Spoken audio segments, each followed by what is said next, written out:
اچھا، بعض لوگ یہ سوال کرتے ہیں کہ میکہ اگر دوسرے شہر میں ہے تو بیٹا یا بیٹی کے لیے نماز کا کیا حکم ہوگا؟ میکے میں قصر نماز پڑھی جائے گی یا پوری نماز؟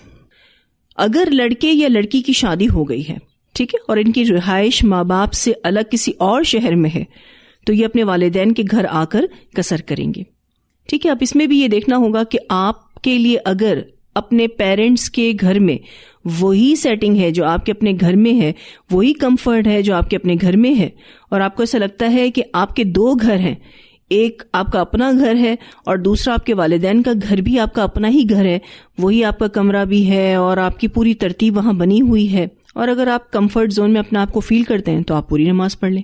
لیکن اگر آپ والدین کے گھر آئے ہیں اور آپ دوسرے شہر میں رہتے ہیں تو اس صورتحال میں بعض دفعہ ایسا ہوتا ہے کہ شادی کے بعد ماں باپ کے گھر کی سیٹنگ جو ہے وہ ہمارے حساب سے نہیں ہوتی، یا پھر وہاں پر بھی جوائنٹ فیملی سسٹم میں دوسرے بھائی رہ رہے ہوتے ہیں، تو اس صورتحال میں پھر آپ مسافر کنسیڈر ہوں گے، ٹھیک ہے۔ اگر آپ کی ٹریولنگ 4 دن سے کم کی ہے تو آپ مستقل قصر کریں، لیکن اگر آپ کی ٹریولنگ 4 دن سے زیادہ کی ہے تو پھر آپ ڈے 1 سے ہی پوری نماز پڑھیں گے۔ یہ ایک الگ فقہ ہے جو آپ کو یاد رکھنی ہے، ٹھیک ہے، لیکن ڈیورنگ سفر آپ کو قصر کرنے کی اجازت ہے۔ پھر یہ ہے کہ بعض دفعہ ایسا ہوتا ہے کہ یہ جو فقہ ہم نے پڑھی کہ 4 دن سے کم کا سفر ہو تو آپ قصر کرو، اور اگر 4 دن سے زیادہ کا سفر ہے تو آپ ڈے 1 سے پوری نماز پڑھو۔ اگر اس میں بھی آپ کمفرٹیبل فیل نہیں کرتے تو اٹس اوکے، ٹھیک ہے۔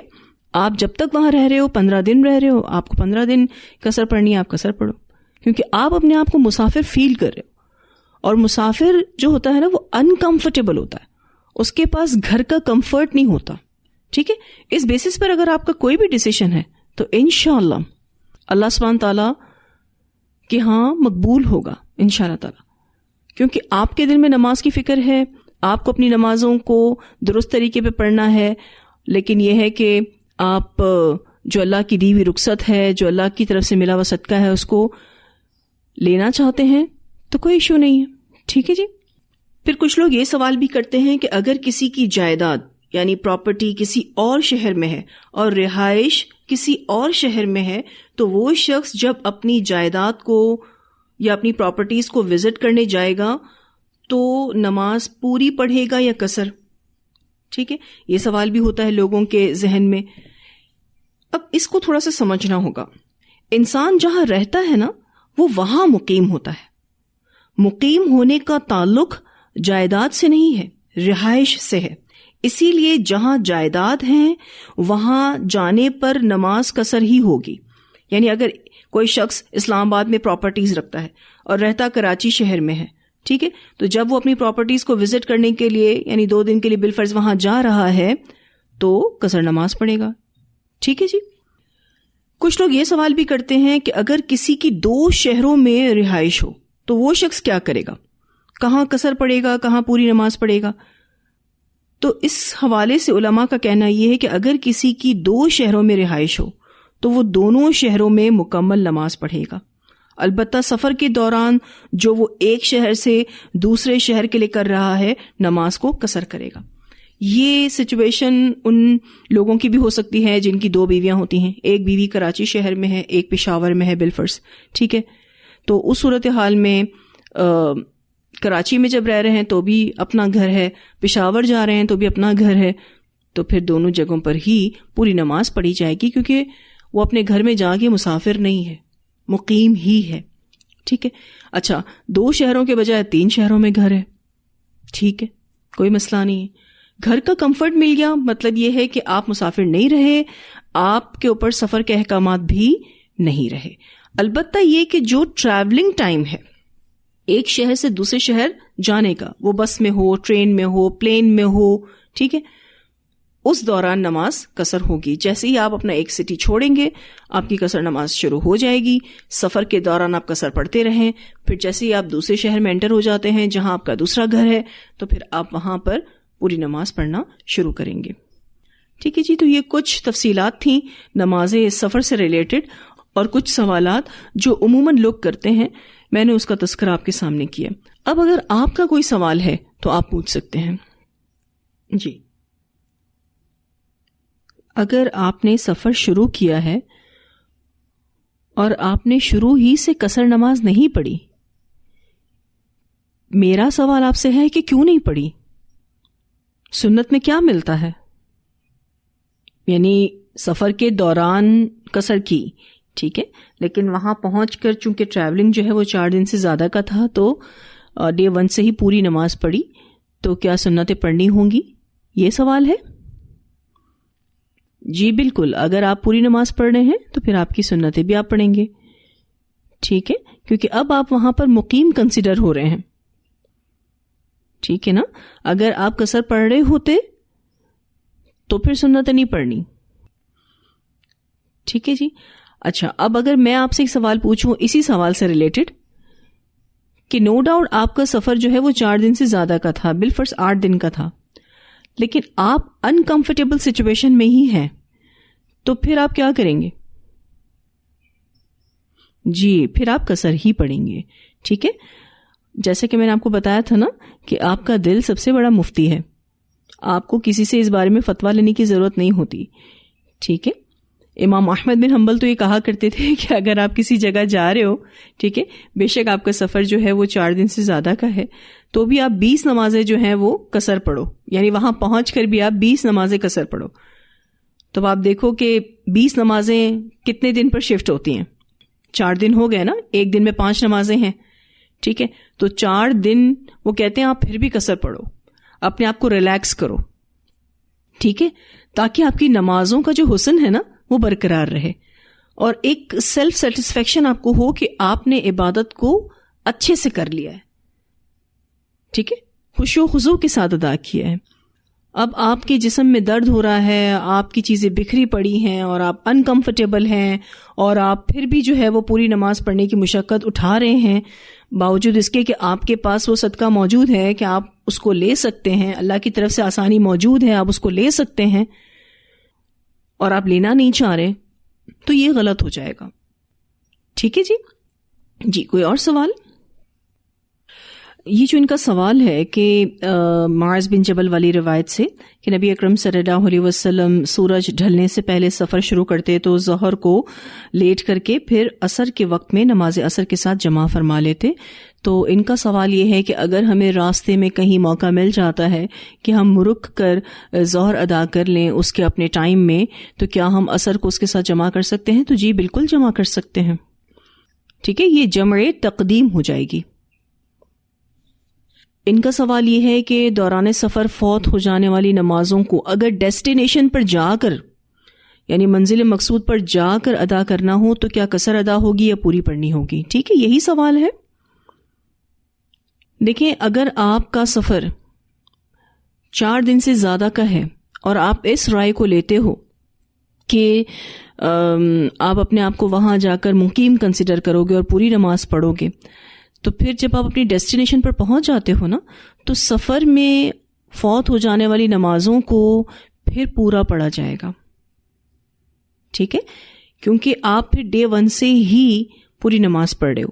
لیکن اگر آپ اس رائے کو نہیں لیتے ہو اور آپ یہ کہتے ہو کہ آپ امام احمد بن حنبل کی رائے کو لینا چاہتے ہو کہ کم از کم 20 نمازیں آپ قصر کرو گے، بے شک آپ کا سفر جو ہے وہ 4 دن سے زیادہ کا ہے، تو اس صورتحال میں جو سفر کے دوران آپ کی نمازیں فوت ہوئیں آپ ان کو قصر کر کے ادا کریں گے، اور ترتیب کا خیال آپ رکھیں گے، ٹھیک ہے. بالفرض اگر آپ کی ڈیورنگ ٹریولنگ ظہر، عصر، مغرب فوت ہو گئی اور آپ جہاں پہنچے ہیں وہاں عشاء کا ٹائم ہو گیا ہے، تو آپ پھر ظہر کو 2 رکعت، عصر کو 2 رکعت، مغرب کی 3 رکعت اور پھر عشاء کی 2 رکعت ادا کرو گے.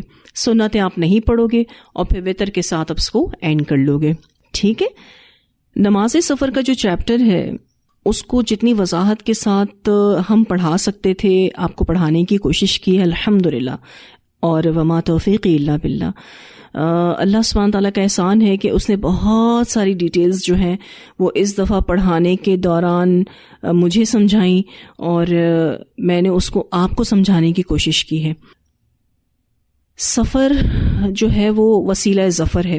جب کبھی آپ کو نصیب ہوتا ہے الحمدللہ ضرور کیجئے، اور سفر کے دوران ملنے والی جو بھی آسانیاں ہیں اس کو بھی ضرور اویل کیجئے. وہ نمازوں کو قصر کرنا ہو یا نمازوں کو جمع کرنا ہو، ٹھیک ہے، آپ اس کو ضرور لیجئے، کیونکہ اس میں آپ کا جو سفر ہے وہ کمفرٹیبل ہو جائے گا، ٹھیک ہے. نو ڈاؤٹ، اس بات میں کوئی شک نہیں ہے کہ سفر جو ہے وہ عذاب کا ٹکڑا ہے. آپ جتنا بھی اپنے آپ کو کمفرٹیبل کرنے کی کوشش کر لیں، آپ کو سفر تھکاتا ہے، آپ کے گھر کا جو کمفرٹ زون ہے اس سے آپ کو نکالتا ہے. اب آپ دیکھیے کہ لوگوں نے سفر کو آسان بنانے کے لیے بزنس کلاس، فرسٹ کلاس اور کیا کیا کچھ فیسلٹیز وہ لے رہے ہوتے ہیں، لیکن اس کے باوجود بھی وہ تھک جاتے ہیں. یعنی اگر کسی نے بزنس کلاس میں بھی سفر کیا ہے تو اس پلین میں بیٹھے ہوئے اکانومی کی سیٹ پر جو پیسنجر ہے وہ بھی اتنا ہی ٹائم پلین میں گزار رہا ہے جتنا ٹائم بزنس کلاس میں بیٹھا ہوا پیسنجر گزار رہا ہے. ٹھیک ہے، ٹائم کو تو بزنس کلاس کا پیسنجر کم نہیں کر سکتا نا. یہ اور بات ہے کہ اسے لیٹنے کی فیسلٹی ہوتی ہے، اس کی کھانے پینے کی فیسلٹی بہت اچھی ہوتی ہے، ٹھیک ہے. لیکن الحمدللہ اللہ سبحانہ تعالیٰ نے مجھے اپنی زندگی میں بزنس کلاس کا سفر بھی نصیب کیا. میں نے اس کو بھی کیا اور اکانومی کلاس میں بھی سفر کیا الحمدللہ. مجھے ایسا لگتا ہے کہ سفر آپ کو اینی ہاؤ تھکاتا ہے، اور اللہ سبحانہ تعالیٰ نے ہم مسلمانوں کو بہت ساری آسانیاں دی ہیں الحمدللہ. ابھی اس دفعہ کا جو میرا سفر تھا اور جب میں اپنی ڈیسٹینیشن پر پہنچی ہوں تو 3-4 دن آپ کو میں بتا نہیں سکتی کہ میری طبیعت اتنی ناساز تھی اور میں بمشکل اٹھ پا رہی تھی. ظاہر ہے انسان اپنے گھر سے نکلتا ہے، پھر اتنا لمبا سفر طے کر کے جب پہنچتا ہے تو تھکن اتنی زیادہ تھی، اور ویسے بھی میری صحت کے معاملات بھی کافی کمزور ہیں. تو اس کو دیکھتے ہوئے جب میں نے 3 دن تک الحمدللہ قصر نماز پڑھی اور پھر اس کے بعد سے میں نے الحمدللہ پوری نماز شروع کی، تو لٹرلی میں اللہ سبحانہ تعالیٰ کا یہ احسان فیل کر رہی تھی الحمدللہ، اور میرے دل سے شکر ادا ہو رہا تھا الحمدللہ، میں آپ کو بتا نہیں سکتی. پھر اس کے بعد جب میں نے پوری نماز پڑھی تو اس کی بھی الگ ہی خوشی تھی الحمدللہ. پھر سنتوں کو ادا کرنا، کیونکہ آپ پریپئر ہو گئے نا، آپ کے مسلز ریڈی ہو گئے تھکنے کے لیے. تو جو ریلیف مجھے ملا الحمدللہ وہ ایسا تھا کہ اس کا شکر بھی ادا نہیں ہو سکتا الحمدللہ. ٹھیک ہے، تو جب کبھی آپ کو سفر نصیب ہو ضرور کریں، ٹھیک ہے، اور اس میں ملنے والی آسانیوں کو بھی ضرور لیں.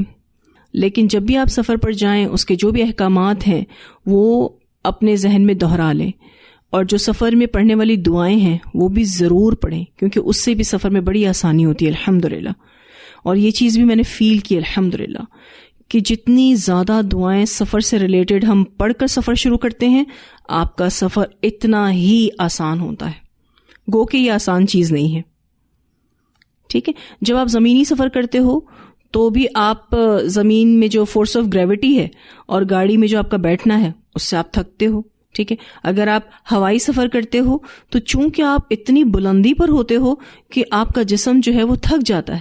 اور اگر آپ نے شپ میں بیٹھ کر سفر کیا ہے، یہ سفر بھی الحمدللہ میں نے کیا ہے، تو وہ بھی آپ کو تھکاتا ہے، کیونکہ سمندر کی موجیں آپ کو اتنا زیادہ تھکاتی ہیں، اتنی زیادہ اس میں موومنٹ ہوتی ہے کہ آپ کا جسم جو ہے وہ باقاعدہ تھکن کو محسوس کرتا ہے. ٹھیک ہے جی، تو نمازوں کو جمع کر لیں، نمازیں ضائع نہیں ہونی چاہیے. ٹھیک ہے، اور اگر فوت بھی ہو گئی ہیں تو بھی پریشان ہونے کی بات نہیں ہے، ترتیب وائز اس کو پڑھ لیں الحمدللہ.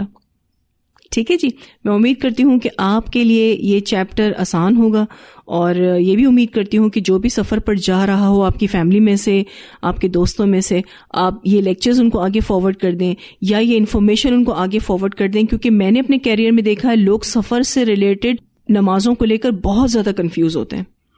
ابھی میری ایک فرینڈ ہیں جو عمرے پر جا رہی تھیں، تو ان کی فلائٹ فجر سے پہلے تھی، تو انہوں نے مجھ سے سوال کیا کہ میں تو پلین میں ہوں گی جب فجر کا ٹائم ہوگا، تو میں کیا پلین میں فجر پڑھ لوں؟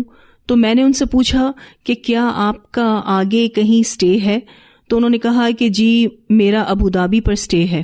تو میں نے کہا پھر آپ فجر کی نماز پلین میں نہیں پڑھو، ٹھیک ہے، آپ اس کو مؤخر کر دو، اور انشاءاللہ جیسے ہی آپ کو سٹے ملے گا تو آپ ابوظہبی ایئرپورٹ پر فجر کی نماز پورے صحیح طریقے سے ادا کرو، قیام کے ساتھ، رکوع کے ساتھ، سجود کے ساتھ.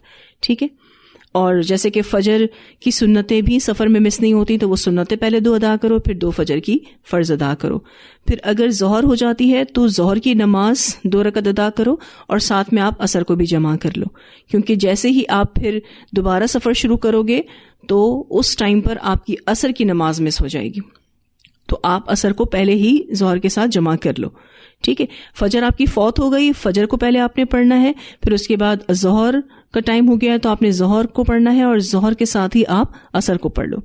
ٹھیک ہے، تو ماشاءاللہ سے وہ یہی کہہ رہی تھی کہ الحمدللہ اللہ تعالیٰ نے ہمیں کتنی آسانی دی ہے، کیونکہ جو نمازی بندہ ہوتا ہے نا اس کو اپنی نماز کی بہت فکر ہوتی ہے، اور جب سفر میں آپ کی نمازیں ہو رہی ہوتی ہیں نا الحمدللہ اس آسانی کے ساتھ، تو آپ ریلیکس رہتے ہیں. ٹھیک ہے جی، تو امید کرتی ہوں کہ آپ کو یہ چیپٹر اچھے سے واضح ہوگا. اللہ سبحانہ تعالی ہم سب کو بہترین عمل کرنے کی توفیق عطا فرمائے. وآخر دعوانا ان الحمد للہ رب العالمین. سبحانک اللہم وبحمدک نشہد ان لا الہ الا انت نستغفرک ونتوب الیک.